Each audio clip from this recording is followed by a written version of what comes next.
Assalamualaikum warahmatullahi wabarakatuh. Perkenalkan, nama saya Wenisa Rahmi Alvin, NIM 19042196. Dalam mata kuliah Statistik Sosial, saya akan membahas yaitu cara penggunaan regresi sederhana menggunakan SPSS. Dalam contoh kasusnya yaitu PT Uber Motor dalam beberapa bulan terakhir ini mengalami penurunan penjualan secara drastis terhadap motor jenis A. Oleh sebab itu, kepala pemasaran melakukan terobosan baru dengan cara memberlakukan promosi khusus dengan harapan dapat meningkatkan daya beli masyarakat. Promosi dapat dilakukan pada 20 cabang yang tersebar di Provinsi Aceh. Berikut adalah total penjualan dan biaya promosi yang dikeluarkan pada 20 cabang PT UB Motor. Di dalam data tersebut, hasil penjualan dalam 1 bulan terakhir setelah melakukan promosi, kemudian kepala pemasaran PT tersebut ingin mengetahui seberapa jauh biaya promosi berpengaruh terhadap penjualan atau seberapa besar hubungannya.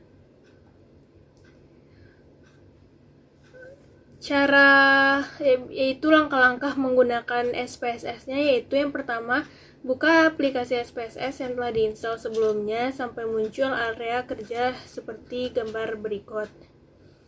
Pada pojok kiri bawah dari gambar di atas, klik variabel view dan buat variabel dari data seperti gambar berikut,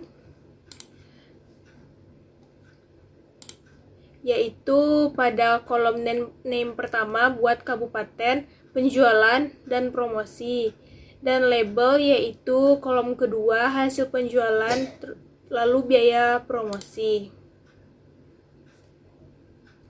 Selanjutnya, bila sudah diisi semua variabel view seperti gambar tadi, selanjutnya klik data view pada sebelah kiri variabel view untuk kita isi data kabupaten, hasil penjualan, dan biaya promosi dapat seperti gambar berikut. Selanjutnya, pilih menu Analyze, Regression, lalu Linear. Lalu pindahkan variabel hasil penjualan ke kotak dependen. Lalu pindahkan variabel biaya promosi ke dalam kotak dependen dan pindahkan variabel kabupaten ke dalam kotak case labels. Jika sudah terlihat seperti gambar berikut. Selanjutnya, klik Option. Bila belum dapat diisi, terdapat gambar seperti berikut. Selanjutnya, dari gambar di atas dapat kita ketahui bahwa pada kotak stepping method kriteria kita menggunakan UGF dengan taraf kepercayaan 5% atau nilai probabilitas 0,05 yang terdapat pada kotak entry. Biarkan secara default, yaitu include constant in equation. Pada kotak missing value, biarkan secara default, yaitu exclude case list-wise. Kegunaannya untuk penanganan missing value atau tidak ada data yang hilang. Selanjutnya, klik continue, maka akan kembali ke gambar seperti pada langkah sebelumnya. Selanjutnya, klik statistik, lalu centang yaitu ada estimate, method fit, descriptive, dan case wise diagnosis.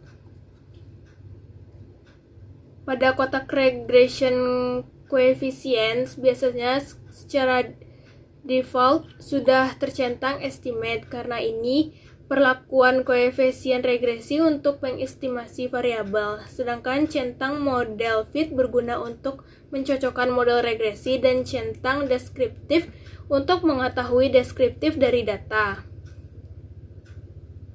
Pada kotak residuals, centang case-wise diagnosis dan pilih all case yang berfungsi untuk melihat pengaruh regresi terhadap hasil penjualan dan biaya promosi dari semua kabupaten. Selanjutnya klik continue dan akan kembali ke gambar seperti langkah sebelumnya. Selanjutnya klik plot, maka akan muncul gambar seperti berikut. Dari data tadi merupakan tampilan plot dapat digunakan untuk menguji asumsi-asumsi pada regresi.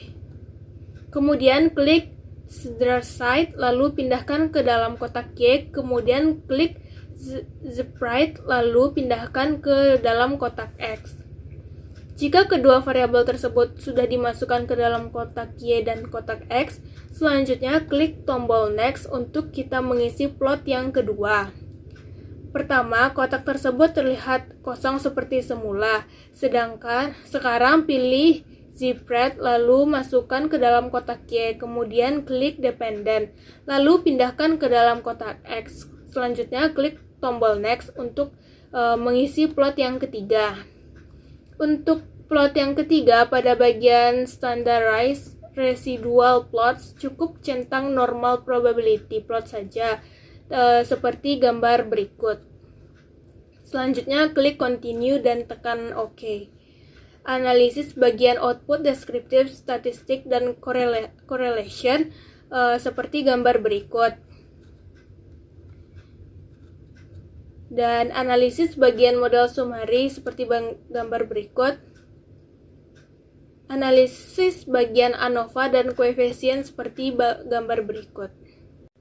Selanjutnya adalah cara penggunaan regresi berganda menggunakan SPSS. Dalam contoh kasusnya itu kita ingin mengetahui apakah ada pengaruh variabel motivasi X1 dan variabel minat X2 terhadap variabel prestasi. Di dalam data berikut ini terdapat 12 responden.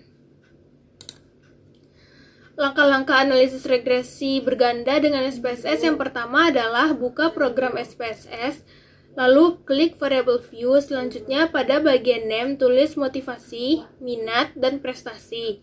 Pada desimal, ubah semua menjadi angka 0. Pada bagian label, tuliskan motivasi X1, minat X2, dan prestasi Y. Setelah itu, klik data view, lalu masukkan data motivasi X1, minat X2, prestasi Y yang sudah dipersiapkan tadi. Lalu dari menu utama SPSS, pilih Analyze, Regression, lalu Linear. Lalu muncul kotak dialog dengan nama Linear Regression. Masukkan variabel motivasi X1, minat X2 ke dalam kotak independen. Masukkan variabel prestasi Y pada kotak dependen. Pada bagian metode, pilih Enter. Selanjutnya klik Statistik. Pada bagian Linear Regression, statistik berkaitan berikan tanda centang pada estimate dan model fit. Kemudian klik Continue. Langkah terakhir adalah klik OK, maka akan muncul output SPSS-nya. Tabel output SPSS analisis regresi berganda yaitu tabel output variabel enter atau remove. Di atas memberikan informasi tentang variabel penelitian serta metode yang digunakan dalam analisis regresi. Adapun variabel independen yang dipakai dalam analisis ini adalah variabel minat dan motivasi, sementara variabel dependen adalah variabel prestasi. Analisis regresi menggunakan metode enter, tidak ada variabel yang dibuang sehingga pada kolom variabel remove tidak ada angkanya atau tidak kosong. Pada tabel model summary memberikan informasi tentang nilai koefisien determinasi, yakni kontribusi atau sumbangan pengaruh variabel minat dan motivasi secara simultan terhadap variabel prestasi. Pada tabel ANOVA memberikan informasi tentang ada tidaknya pengaruh variabel minat dan motivasi secara simultan terhadap variabel prestasi. Lalu pada tabel koefisien memberikan informasi tentang persamaan regresi dan tidak adanya pengaruh variabel minat dan motivasi secara parsial terhadap variabel prestasi. Berdasarkan keempat output tadi, maka kita akan dapat membuat ringkasan hasil analisis regresi berganda seperti gambar di bawah ini.